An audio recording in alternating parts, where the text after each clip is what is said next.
Assalamualaikum warahmatullahi wabarakatuh. Perkenalkan, nama saya Arjun Maulana dengan NIM 073002100006 dari jurusan Teknik Pertambangan Universitas Trisakti. Sebelumnya, izinkan saya untuk mempresentasikan hasil tugas saya dengan judul Kecelakaan Tambang Akibat Masalah Ventilasi Tambang untuk mata kuliah Ventilasi Tambang. Yang pertama ada tambang batu bara bawah tanah, Pike River Coal Mine di New Zealand tanggal 19 November 2010.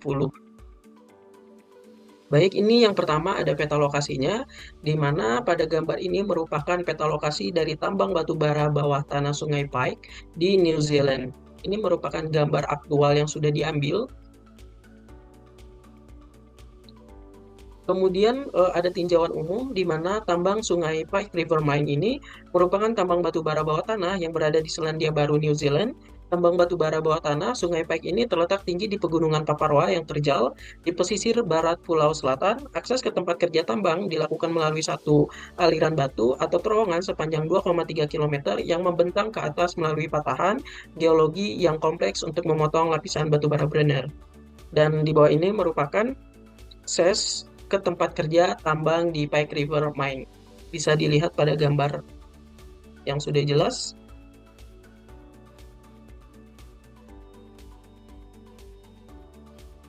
Selanjutnya ada geologi dan cadangan.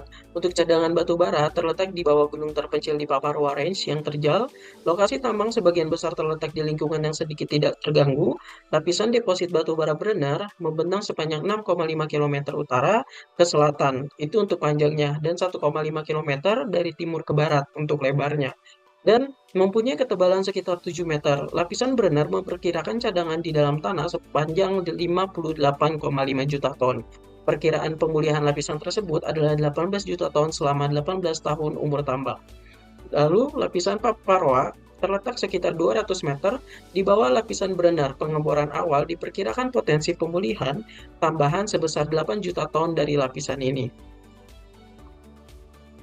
Selanjutnya ada penambangan. Perusahaan batubara Sungai Pike menambang batubara dari kedalaman sekitar 150 meter di bawah permukaan gunung. Pembangunan bengkel, kantor administrasi, dan listrik selesai di lokasi tambang pada bulan Agustus tahun 2007. Pada bulan Oktober 2008, terowongan akses digali di bawah Paparwa Range untuk mencapai lapisan berenang. Hal ini dilakukan untuk mengurangi dampak lingkungan terhadap permukaan. Area dasar lubang di bagian timur juga dikembangkan. Sungai Pike menggunakan dua metode penambangan yang meliputi pembuatan jalan raya di lapisan berenang melalui mesin pemotong besar dan menggunakan monitor hidrolik untuk memecahkan permukaan batu bara. Penambangan awalnya itu dilakukan dengan menggunakan mesin rod header dengan bilah berujung tungsten. Meriam air menggunakan peledakan bertekanan tinggi dengan air untuk memecahkan batu bara dengan kecepatan 2000 ton per hari. Batu bara yang dihancurkan kemudian dicuci ke bawah bukit melalui pipa selari bertekanan rendah sepanjang 10 km ke pabrik pengolahan. Lalu ada produksinya, di mana untuk produksi batu bara kokas keras dari tambang Pike River dimulai pada pertengahan tahun 2009, ini diekspor ke pabrik baja internasional dan pabrik kokas termasuk India dan Jepang. Kokas merupakan bahan utama dalam proses pembuatan baja. Pada bulan Februari 2010, pengiriman ekspor pertama terbesar sebanyak 20.000 ton dilakukan ke India. Rencana produksi diperkirakan akan mencapai 1 juta ton per tahun pada tahun 2011. Lalu untuk proses terjadinya kecelakaan, proses ledakan terjadi melibatkan deflagrasi atau pembakaran eksplosif dan bukan ledakan. Hal ini disimpulkan dari gelombang tekanan berdurasi panjang dan gelombang ledakan relatif dingin yang dialami oleh dua orang yang selamat. Ledakan gas metana terjadi diikuti dengan ledakan debu batu bara. Ledakan gas metana memicu ledakan yang lebih besar ketika gas ini berbaur dengan udara dan terbakar. Penyelidikan menyimpulkan bahwa tambang tersebut memiliki penumpukan gas metana yang signifikan dan kurangnya sistem ventilasi yang memadai, yang menyebabkan terjadinya ledakan. Ketika gas metana mencapai konsentrasi yang cukup tinggi, hanya memerlukan sumber api kecil untuk memicu ledakan yang mematikan. Kemudian penyebab terjadinya kecelakaan secara garis besar, kecelakaan ledakan di Pike River Mine itu disebabkan oleh sistem ventilasi yang dirancang buruk, penggunaan elektronika daya di bawah tanah, dan penempatan kipas ventilasi utama di bawah tanah. Manajemen yang terburu-buru melakukan produksi meskipun pengembangan teknologi di tambang belum selesai. Kemudian setelah itu ada investasi pada infrastruktur non-produktif tidak diprioritaskan sehingga mengakibatkan ventilasi yang tidak memadai. Setelah itu penilaian resiko kurang tidak lengkap atau tidak ditindaklanjuti. Kemudian peringatan dan umpan balik dari staf diabaikan. Setelah itu, resiko muncul sebagai konsekuensi dari interaksi yang kompleks antara komponen-komponen sistem sosioteknik. Setelah itu, adanya metana di dalam tambang Pike River Mine, di mana metana ini merupakan gas yang tidak berwarna dan tidak berbau, terbentuk seiring berkembangnya batu bara dan dilepaskan saat batu bara ditambang. Nah, ketika gas bercampur dengan udara, gas tersebut itu akan kehilangan stabilitas dan menjadi mudah meledak. Setelah itu, ventilasi yang baik pada terowongan dan area kerja di bawah tanah memungkinkan gas keluar dan udara segar dapat dipompakan jauh ke dalam tambang. Namun, kenyataannya pada tambang Pike River Mine ini, dia itu dapat terjadinya ledakan karena adanya gas-gas metana yang keluar. Setelah itu ada ledakan dan akibat. Ketika produksi batu bara akhirnya dimulai di tambang Pike River Mine pada tahun 2010, terdapat banyak laporan mengenai kelebihan kadar metana di tambang tersebut. Namun sebagian besar manajemen perusahaan mengabaikan atau salah memahami peringatan tentang penumpukan metana. Pada tanggal 19 November 2010, 31 pekerja berada di tambang ketika terjadi ledakan metana. Dua pria yang paling dekat dengan pintu masuk terowongan berhasil melarikan diri. Orang-orang lainnya jauh di dalam terowongan tidak pernah keluar dan diasumsikan tewas karena ledakan untuk penumpukan gas beracun. Perusahaan tidak memiliki rencana penyelamatan sehingga upaya untuk mencapai para pekerja tertunda. Setelah 3 ledakan susulan terjadi lagi dalam 9 hari berikutnya, para penjabat memutuskan bahwa tidak aman untuk masuk kembali ke dalam tambang dan upaya selanjutnya untuk memulihkan jenazah para penambang dikabarkan tidak berhasil atau tidak dapat diselamatkan. Sebuah komisi yang menyelidiki bencana tersebut itu menemukan bahwa Pike River Mine ini bertanggung jawab atas beberapa pelanggaran, termasuk tidak melakukan ventilasi tambang yang baik untuk mengurangi penumpukan gas metana. Hal ini juga meminta pemerintah bertanggung jawab karena tidak memantau perusahaan dan memastikan bahwa perusahaan tersebut mematuhi semua undang-undang kesehatan dan keselamatan kerja. Setelah itu ada korban jiwa, di mana berdasarkan informasi yang didapatkan dari ledakan yang terjadi pada tanggal 19 November 2010 di Pike River Mine, itu menimbulkan korban, yakni sebanyak 31 pekerja berada di tambang ketika terjadi ledakan metana, di mana 2 pekerja selamat walaupun keracunan akibat menghirup gas karbon monoksida terlalu banyak. Tetapi akhirnya bisa diselamatkan secepatnya dan 29 pekerja terjebak dan dikonfirmasikan meninggal dunia. Gambar ini menunjukkan bahwa ada pekerja yang pertama yaitu Daniel Rockhouse, di mana dia itu harus menyelamatkan diri sejauh 1,8 km dari lokasi. Lalu ada penambang yang kedua atau pekerja yang kedua yaitu Russell Smith, di mana dia itu harus berlari sejauh 1,4 km dari lokasi tersebut.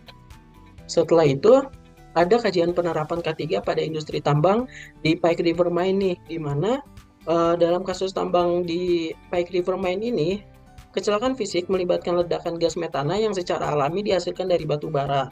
Kemungkinan sumber penyalaan ini tidak ada habisnya, mulai dari pelanggaran kerja, yaitu dengan menggunakan ponsel, jam tangan, mesin diesel, busur listrik, dan elektronika daya lainnya. Beberapa keputusan teknik yang buruk ini dibuat khususnya mengenai sistem kelistrikan, di mana ledakan kecil metana bisa saja selamat, namun bukan serangkaian ledakan besar yang benar-benar terjadi. Akibatnya, sebagian masalahnya adalah gas metana yang berlebihan ditambang.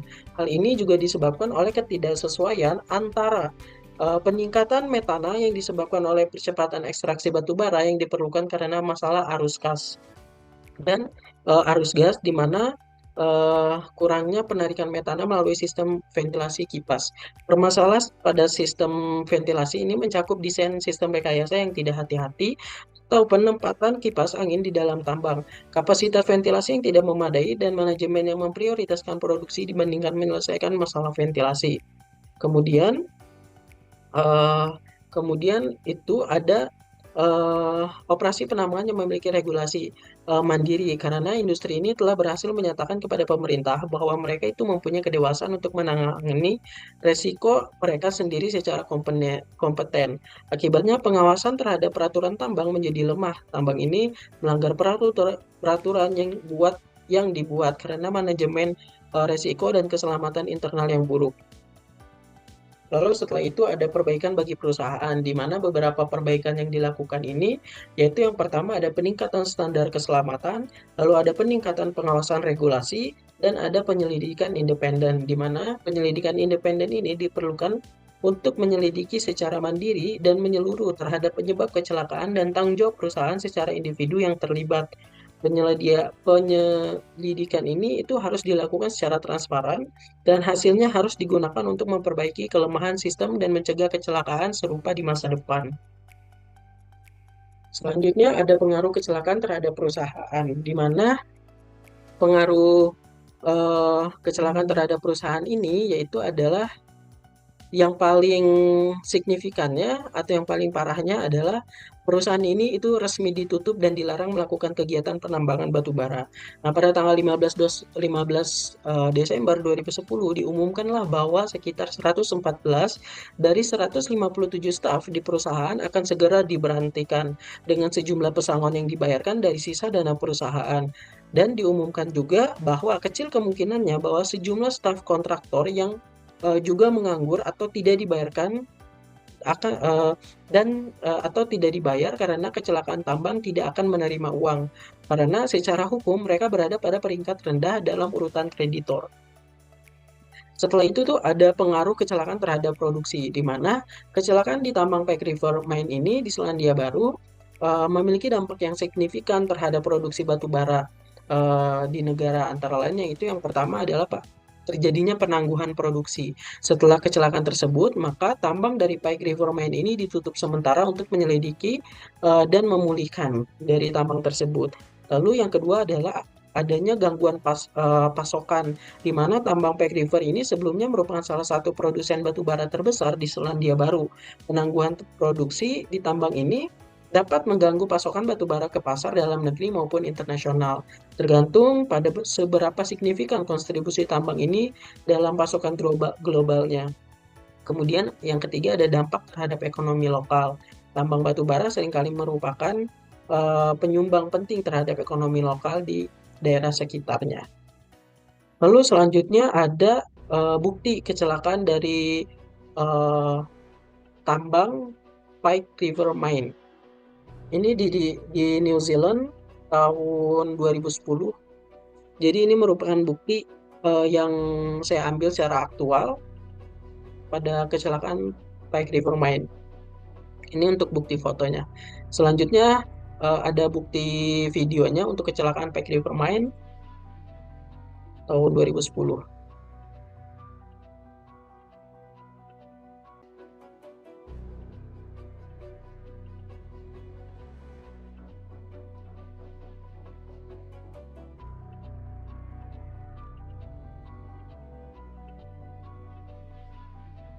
Baik, jadi berdasarkan video ini merupakan bukti dari ledakan kecelakaan di mulut tambang pada Peck River Mine. Bisa dilihat kurang lebih seperti itu untuk impulsif ledakannya. Selanjutnya ada tambang batu bara bawah tanah Mitsui Mining Mine di Omuta, Fukuoka, Jepang. Pada tanggal 9 November 1963, di mana ini merupakan peta lokasi dari tambang batu bara bawah tanah Mitsu Mine Fukuoka, Jepang. Kemudian ini merupakan tinjauan umum di mana tambang batu bara Mitsui Mine di Fukuoka, Jepang ini merupakan salah satu tambang bawah tanah terbesar yang beroperasi di bawah Mitsui Mining Company. Tambang ini itu berkontribusi besar terhadap pasokan energi Jepang, terutama dalam industri baja dan pembangkit listrik. Namun, seperti tambang bawah tanah lainnya, Mitsui Mining ini menghadapi resiko tinggi terkait akumulasi gas metana dan debu batu bara. Jika dilihat pada gambar, ini merupakan gambar yang saya ambil secara aktual dari website resmi, di mana gambar ini merupakan para pekerja yang sebelumnya itu kerja di tambang Mitsui Mining Fukuoka, Jepang. Selanjutnya ada geologi dan cadangan, di mana tambang Mitsui Mining ini terletak di cekungan batubara Kyushu, bagian dari formasi Chikuho yang terdiri dari batuan sedimen dari zaman Paleogen hingga Neogen. Lapisan batu bara di tambang ini umumnya berada pada kedalaman 300 sampai 500 meter, namun bagian terdalam penggaliannya itu mencapai sekitar 850 meter di bawah permukaan laut.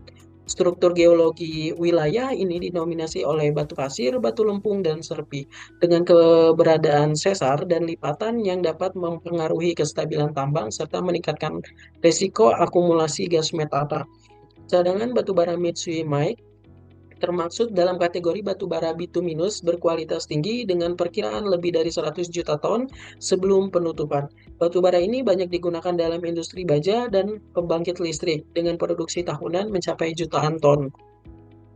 Lalu selanjutnya ada penambangannya, di mana Mitsui Mining ini menggunakan metode penambangan bawah tanah dengan sistem longwall mining dan room and pillar mining, di mana sistem ini tuh memungkinkan pengambilan batu bara dalam jumlah besar dengan efisiensi tinggi. Ventilasi yang baik juga diterapkan untuk mengurangi risiko akumulasi gas metana yang mudah terbakar.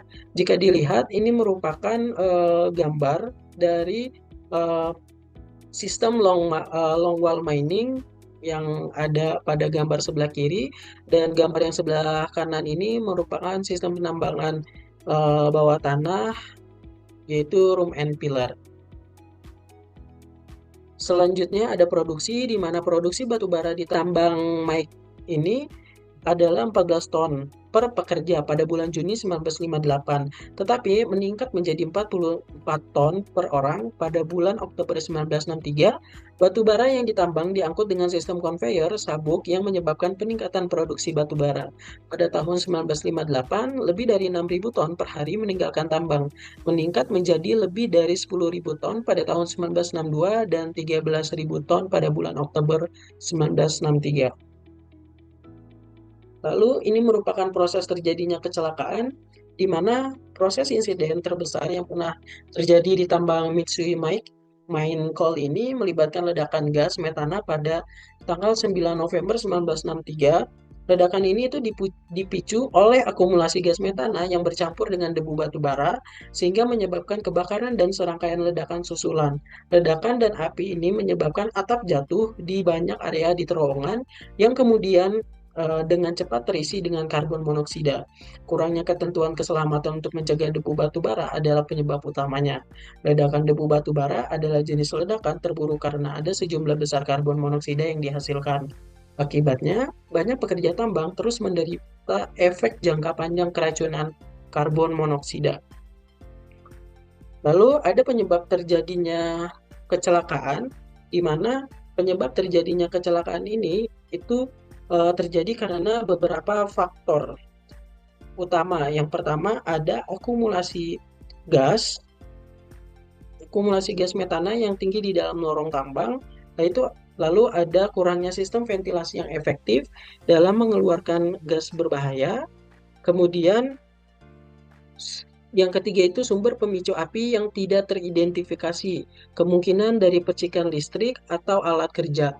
Lalu yang keempat adalah konsentrasi debu batu bara yang tinggi sehingga mempercepat propagasi ledakan. Selanjutnya ada ledakan dan akibat, di mana ledakan gas metana ini menimbulkan dampak yang sangat besar.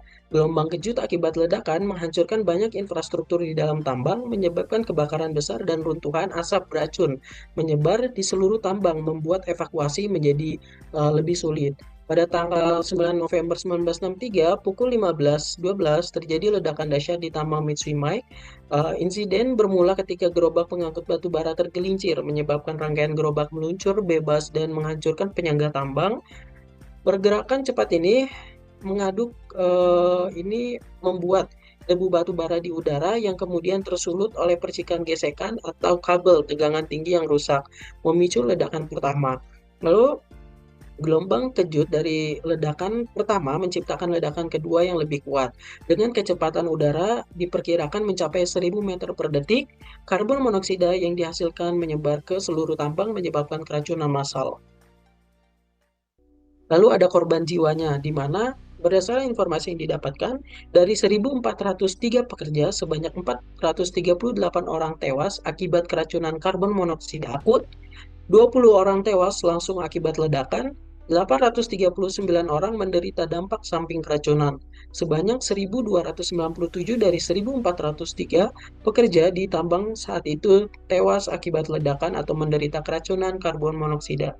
Dan di bawah ini merupakan gambar yang saya ambil dari website resmi, di mana ini merupakan gambar dari korban-korban jiwa di tambang Mitsui Mining yang ada di sebelah kiri itu merupakan orang-orang yang kurang lebih papar karbon monoksida akut di dalam tambang tersebut.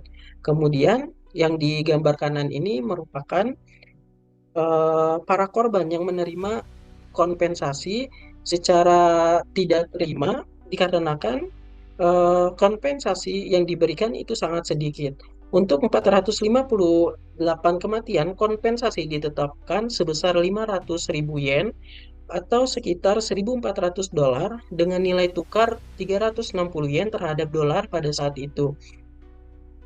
Nah, 400.000 yen sekitar 1.120.000 dolar untuk uang bela sungkawa dan 100.000 yen untuk 480 dolar untuk biaya pemakaman. Usulan awal oleh perusahaan adalah 100.000 yen atau sekitar 480.000 dolar per kematian. Tetapi Serikat Pekerja Tambang Mining menuntut 1 juta yen, yaitu sekitar 2.800 dolar. Dalam negosiasi berakhir pada tingkat 400.000 yen atau sekitar 1.120 dolar. Hingga saat ini perusahaan pertambangan telah tidak membayar uang kepada keluarga korban ketika terjadi kematian. Pemahaman di antara pemilik tambang ini dinyatakan ketika Serikat Pekerja Tambang Mining menuntut kompensasi, para eksekutif Serikat Pekerja menganggap tuntutan 1 juta yen itu sebesar 2.800 dolar yang agak tinggi menurut mereka. Lalu selanjutnya ada kajian penerapan K3 pada industri tambang Mitsui Mining, di mana kajian ini itu mengungkapkan beberapa aspek utama. Yang pertama adalah kurangnya kesadaran akan bahaya ledakan debu batu bara, di mana bahaya ledakan debu batu bara ini merupakan manajemen tambang yang dapat beranggapan bahwa ledakan hanya dapat terjadi akibat gas metana, sehingga mereka mengabaikan potensi bahaya dari debu batu bara. Hal ini menyebabkan kurangnya tindakan preventif seperti pemberian lapisan batuan inaktif untuk mengurangi akumulasi debu. Lalu ada sistem ventilasi yang tidak optimal. Meskipun tambang memiliki sistem ventilasi, aliran udara tidak cukup untuk mengurangi konsentrasi debu batu bara di udara. Saat kecelakaan terjadi, perpindahan udara akibat gerobak yang meluncur memperburuk kondisi dengan menyebarkan debu dalam jumlah besar.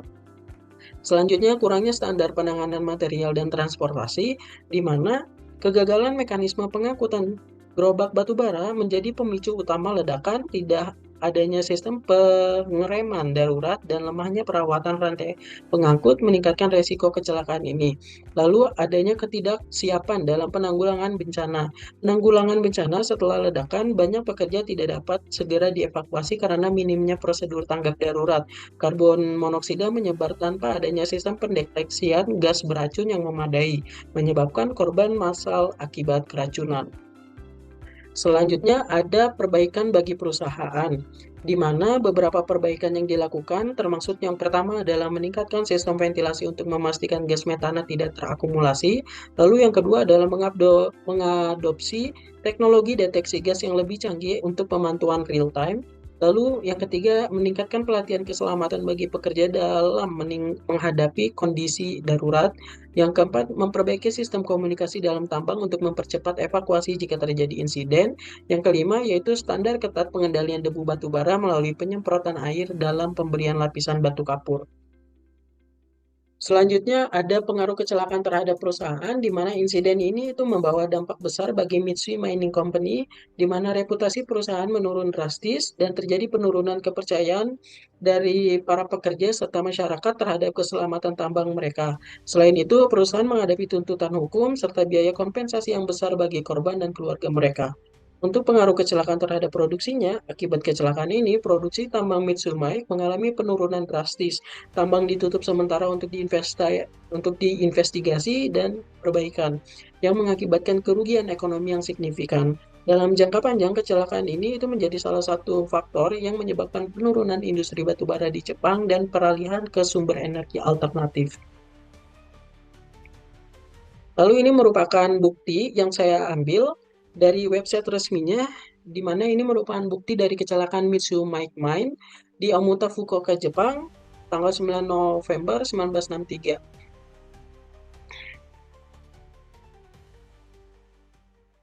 Kemudian yang ketiga ada tambang batu bara bawah tanah Bengsiu Colliery, di mana tambang batu bara Bengsiu Colliery ini terletak di Provinsi Liaoning, Tiongkok. Lebih tepatnya, tambang ini terletak di daerah sekitar kota Bengsi, yang terletak di wilayah timur laut Tiongkok. Kota Bengsi terkenal karena sumber daya batu bara yang melimpah, dan tambang batu bara Bengsihu merupakan salah satu tambang terbesar di daerah tersebut.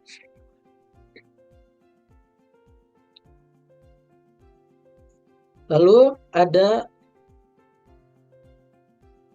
kemudian ada penambangan, di mana sistem penambangan yang digunakan di tambang batu bara Bensiu pada tahun 1942 ini umumnya adalah tambang bawah tanah dengan metode yang digunakan adalah metode konvensional, di mana penambangan bawah tanah melibatkan penggalian terowongan dan sumur-sumur tambang untuk mencapai lapisan batu bara di bawah permukaan tanah. Di tambang batu bara Bensiu, pekerjaan tambang akan dimasukkan ke dalam tambang melalui sumur tambang dan terowongan yang terhubung. Kemudian mereka akan dilakukan ekstraksi batu bara secara manual atau menggunakan peralatan sederhana seperti palu dan pahat. Metode penambangan ini seringkali beresiko karena dapat menyebabkan ledakan gas metana yang bakar.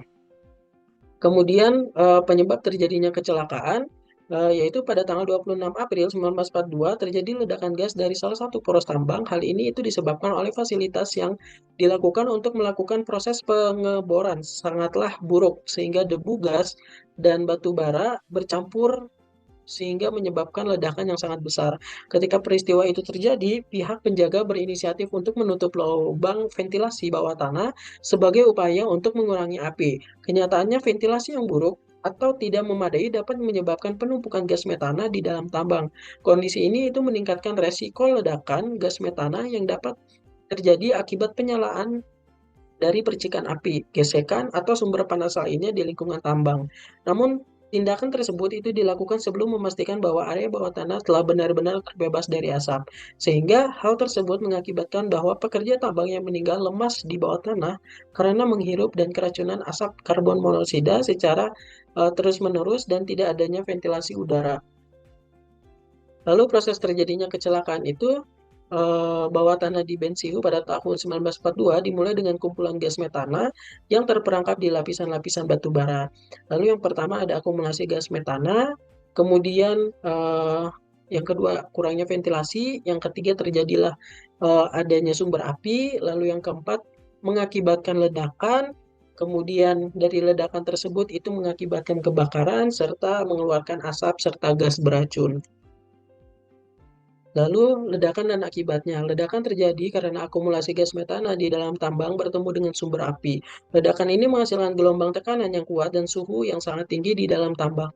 Ledakan menyebabkan kerusakan struktural yang parah di dalam tambang, termasuk runtuhnya terowongan, platform, dan dinding tambang. Ini mengakibatkan penutupan atau penyumbatan jalur evakuasi dan menghambat upaya penyelamatan ledakan dan kebakaran tersebut menyebabkan korban jiwa dan cedera yang sangat besar di antara para pekerja tambang.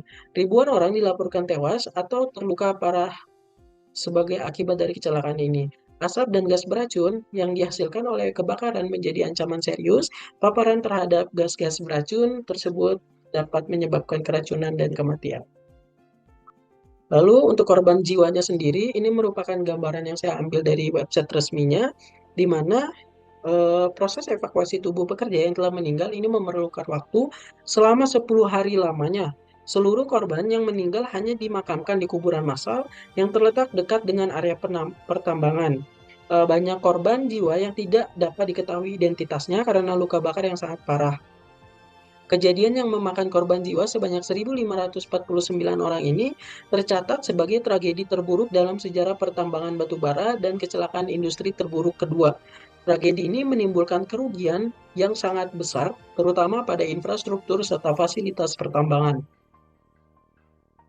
Lalu, untuk perbaikan bagi perusahaannya, setelah terjadi kecelakaan tambang batu bara bawah tanah di Bensiu pada tahun 1942, perusahaan tambang batu bara di Bensiu kemungkinan melakukan berbagai upaya perbaikan untuk meningkatkan keselamatan dan mencegah terulangnya insiden serupa di masa depan.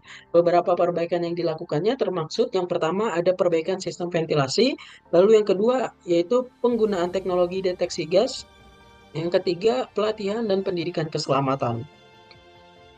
Selanjutnya ada pengaruh kecelakaan terhadap perusahaan di mana kecelakaan besar di tambang batu bara bawah tanah Bensiu pada tahun 1942 ini memiliki dampak yang signifikan, termasuk terhadap perusahaan tambang batu bara tersebut.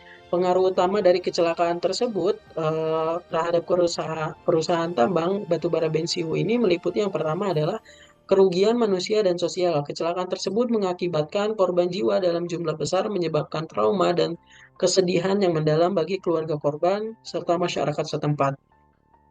Lalu yang kedua ada kerusakan infrastruktur di mana ledakan besar dan kebakaran di dalam tambang dapat menyebabkan kerusakan serius pada infrastruktur tambang, termasuk terowongan, saluran ventilasi, dan peralatan tambangnya. Lalu yang ketiga peningkatan biaya operasional di mana perusahaan tambang batubara Bensiu ini kemungkinan harus menghadapi peningkatan biaya operasional akibat perbaikan infrastruktur, kompensasi untuk korban, serta kepatuhan terhadap regulasi keselamatan tambang. Lalu ada pengaruh kecelakaan terhadap produksinya, di mana kecelakaan besar seperti yang terjadi di tambang batu bara Bensiu pada tahun 1942 memiliki dampak yang signifikan terhadap produksi tambang batu bara bawah tanah. Antara lain yang pertama adalah penurunan produksi, lalu yang kedua adalah kerusakan infrastruktur, dan yang ketiga adalah pastinya kerugian ekonomi.